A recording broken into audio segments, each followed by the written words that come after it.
Mbola ao anatin'ny fifampitondràna bavaka isika koa manasa anao ampitiavana. Ray tsara indrindra izay any an-danitro renay amin'ny alalan'i Jesosy Kristy.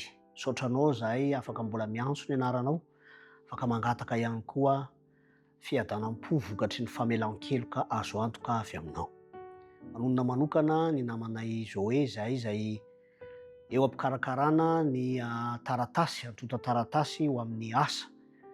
Ianao ihany Tompo no azonay antsoina sy hanankinana izany ny dingana rehetra izay ilaina, koa mba hiditra an-tsehatra manokana ianao, mba ahafahany izany mpanomponao izany mahatsapa ny fomba hitondranao azy, ny fahasoavana izay homaninao an'izany mpanomponao izany.